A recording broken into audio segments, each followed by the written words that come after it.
அது உயர்கல்வித்துறை நடத்திருக்கு. அதுல கேள்வி என்ன? 50 மதிப்பெண்களுக்கு கேள்வி என்ன? என் அலைபேசி எங்கப்பா?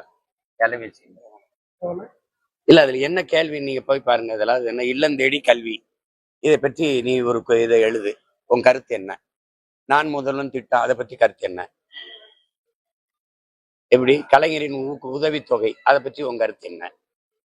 இதுல 50 மதிப்பெண்களுக்கு 5 கேள்வி. இந்த திமுக அரசு கொண்டு வந்த திட்டத்தின் பற்றி கருத்து, அதனால் ஏற்பட்ட தாக்கம், இது எழுதுன்னு கேக்குது. இப்ப எழுதுற நான் இந்த திட்டத்தை தவறா எழுதுறேன்னு வச்சுக்கோங்க, அது அவங்க என்ன பண்ணுவாங்க? தேர்ச்சி பெற விட மாட்டாங்க, வேலை வாய்ப்பு வேலையை உறுதி செய்ய மாட்டாங்க. இப்ப இந்த திட்டத்தை பாராட்டி இது பெரிய அளவுக்கு மக்கள்கிட்ட தாக்கத்தை ஏற்படுத்திருக்குன்னு எழுதுனா அவனை நீங்க தேர்ச்சி வர வைப்பிய வேலைக்கு தேர்வு பண்ணுவீங்க. இது இதுல தெரிஞ்சிருது பாருங்க, யாரு எனக்கு ஆதரவாளன், யாரு என் கட்சிக்காரன். இப்படி எங்கேயாவது அரசு தேர்வு நடத்தி பார்த்திருக்கீங்களா? எந்த மாதிரி ஒரு ஆட்சி? முதல்வரின் காலை உணவு திட்டம் எப்படி, அதை நீ எப்படி கருதுறீங்க? அது எந்த அளவுக்கு தாக்கத்தை ஏற்படுத்தியிருக்கு? இப்ப நான் தாக்கத்தை ஏற்படுத்தல, அது சரியில்லைன்னா நீங்க என்னைய தேர்ச்சி வர வைக்க மாட்டீங்க, வேலைக்கு தேர்வும் பண்ண மாட்டீங்க. எப்படிப்பட்ட இது பாருங்க. இப்போ சிறப்பான திட்டம், அது ரொம்ப பயனளிக்குது அப்படின்னு எழுதுனா என்னை தேர்ச்சி வர வச்சு என்னை வேலைக்கு எடுப்பீங்க. அப்ப அது எழுதுறவங்களுக்கு தெரியும் எவன் என் கட்சிக்காரன், எவன் எனக்கு ஆதரவாளன், எவனை வேலைக்கு எடுக்கணும்ட்டு. இந்த மாதிரி கொடுமை எல்லாம் எங்கேயாவது நடக்குதானே, அதெல்லாம் நீங்க பேசுங்க. இது என்ன புரியல. 950 கோடி கிட்ட இழக்குது மகளிர் உரிமை தொகை. அதுக்கப்புறம் மாணவர்களுக்கு அந்த தமிழ் மகனுக்கு ஒரு 500 கோடிக்கு இழக்குது. அப்புறம் புதுமை பெண் திட்டத்துல 400-500 கோடியே இழக்குது. ஆண்டுக்கு 12,000 கோடியே இழக்குது. யாராவது என் பிள்ளைங்க, எங்க அம்மா எல்லாம் வீதியில் நின்று போராடினாங்களா எங்களுக்கு 1000 கொடுன்னு? போராடிக்கிட்டு இருக்கான் ஆசிரியர், போராடிக்கிட்டு இருக்கான் செவிலியர், போராடிக்கிட்டு இருக்கான் மருத்துவர், போராடிக்கிட்டு இருக்கான் பழைய ஓய்வூதியத்தை கொடுன்னு. போக்குவரத்து தொழிலாளர் என்னுடைய பிடித்த பணத்தை கொடு, நிலுவைத் தொகையை கொடு, எனக்கு பழைய ஓய்வூதியத்தை கொடுன்னு போராடிட்டு இருக்கான். அவ கேட்கறத கொடுக்காம கேட்காதல போய் 12,000 கோடி. அது துப்புரவு தொழிலாளி ஒரு பக்கம் போராடிட்டு இருக்கான். காலையில 300க்கும் மேற்பட்ட காவல்துறையை குவிக்குது. ஏன்னா அவன் பேரணி நடத்தி போறான்ட்டு. கொடுங்க அந்த அலைபேசியை கொடுங்க. இங்க பாருங்க, இங்க பாருங்க. இந்த கேள்விகளை தயவு செய்து நீங்க தெரிஞ்சுக்கணும்ல. இங்க பாருங்க, கொஞ்சம் கிட்ட இதை எடுத்து வச்சுக்கிறீங்க. இந்த கேள்விய தயவு செய்து, ஏன்னா நானா ஏதோ கற்பனையில பேசிட்டு போறேன்னு நினைக்க கூடாதுல. இந்த பாருங்க, இதான் அந்த கேள்வி தாள். அதுல இத கொஞ்சம் கிட்ட எடுத்து வச்சுக்கிறீங்க.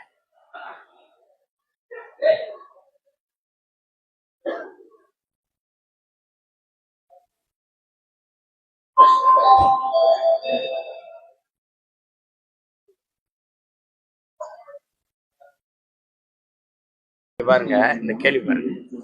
இல்லம் தேடி கல்வி 10 மதிப்பெண்கள். இதுக்கு என்ன சொல்லியிருக்கு? கீழே கொடுக்கப்பட்டுள்ள இந்த திட்டங்களின் நோக்கம் மற்றும் தாக்கத்தை சுருக்கமாக விளக்கவும். இல்லம் தேடி கல்வி 10 மதிப்பெண்கள். இல்லம் தேடி கல்வி எழுதணும்.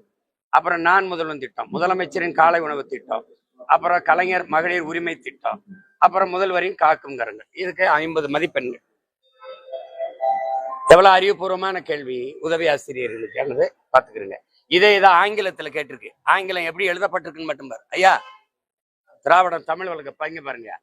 இல்லம் தேடி கல்வி தமிழ் உச்சரிப்புங்க, ஆங்கில எழுத்துங்க. அடுத்தது பாருங்க, நான் முதல்வன் திட்டம், நான் முதல்வன் ஸ்கீம். அது நான் முதல்வன், நான் NAN. இதெல்லாம் தமிழ் வளர்க்குறாங்கய்யா. அறிவை வளர்த்த ஆசிரியர் உதவி பேராசிரியர்களுக்கு கேட்கப்பட்ட கேள்விங்க. சரி, இதுல சரியில்லைன்னு எழுதியிருந்தா யாராவது எனக்கு வேலை கொடுப்பியா இல்ல எப்படி இது? காலையில இருந்தே ஒரே இதா இருக்கு, கொதிநிலையிலே இருக்கு. எல்லாம் நாட்டு தனியாருக்கு அந்த போக்குவரத்தை நடத்த வழித்தடத்துக்கு உரிமை கொடுத்து இதெல்லாம் கொடுத்தது யாரு? அரசு. ஒரு தனியார் முதலாளி கிட்ட போய் அரசு பேருந்து வாடகைக்கு எடுக்குதுங்கிறதுக்கு இந்த அரசு இருந்தான்னா செத்தான நீங்க சொல்லு. இப்படி விட ஒரு கேவலம் தாங்க தம்பி, நீங்க சொல்லுங்க. அரசு கிட்ட தனியார் முதலாளி கடன் கேட்பான் தம்பி. அரசு தனியார் முதலாளி கிட்ட உன் வண்டியை சத்த கூட ஓட்டிக்கிறேன். இதெல்லாம் தம்பி, இதெல்லாம் அரசு இல்ல தம்பி, இதுக்கு பேர் தான் தரிசு. இவ்வளவு ஆர்வம் தேர்தல் அறிக்கை இல்ல, நாங்க எப்பவும் கொடுத்தது இல்ல. செயல்பாட்டு ஒரு ஆட்சி எப்படி செய்வோம்ங்கிற விரைவில் கொடுப்போம். தமிழ்நாடு அரசு போக்குவரத்து தமிழ்நாடு எடுத்துட்டாங்க. இந்த விஷயங்களை வந்து திமுக வந்து துரோகி, தமிழுக்கு வந்து விரோதிகளா அல்லது ஆதரவாளர்களா, இந்த விஷயத்துல நண்பர் சீமா சொல்ற கருத்து நான் ஏத்துக்கிறேன். இப்ப நீங்க தமிழ்நாடு போக்குவரத்துல மட்டும் நீங்க இல்ல, ஐயா கருணாநிதி அவர்கள் சேரர் சோழ பாண்டியன் போக்குவரத்து இருந்துச்சு, கப்பலோட்டிய தமிழன் இந்த இதெல்லாம் இருந்துச்சு, அதெல்லாம் தூக்கிட்டு இப்ப இவர் வந்து தமிழ்நாடு அரசு அதை தூக்கிட்டாரு. இவர் வந்து மொத்தமாவே தமிழ்நாட்டையே தூக்கிட்டாரு அரசுன்னு. நீங்க அரசு பள்ளி, தமிழ்நாடு அரசு பள்ளி கிடையாது, தமிழ்நாடு அரசு கல்லூரி கிடையாது, தமிழ்நாடு அரசு தங்கும் விடுதி கிடையாது, எல்லாத்தையுமே அரசுன்னு தான் இருக்கு. தமிழ்நாடு மொத்தமா தூக்கிட்டாங்க. ஒரே ஒரு இடத்துல மட்டும் தமிழ்நாடு இருக்கு, தமிழ்நாடு டாஸ்மார்க். நீங்க வேணா வேணா பாத்துக்கிறீங்க. அப்ப தமிழ்நாடுன்னு இருக்கிறதே உங்களுக்கு அவ்வளவு அவமானமா அருவருப்பாவும் இருக்கு. அரசுனா எந்த அரசு? கர்நாடக அரசா, கேரள அரசா, இல்ல ஆந்திர அரசா, இல்ல குஜராத் அரசா, மகாராஷ்டிரா அரசா, எந்த அரசு? இந்த தமிழ்நாடுன்னு சேர்க்கறதுல அவ்வளவு உங்களுக்கு வெறுப்பும் எரிச்சலும் ஏன் வருது? சரி, வேணா திராவிட அரசுன்னு கூட போட்டு போங்க, நாங்க விட்டுறோம். எந்த அரசு? இல்ல ஐயா ஸ்டாலின் அரசா? ஏதாவது சொல்லுங்க. திமுக அரசுன்னு கூட சொல்லுங்க.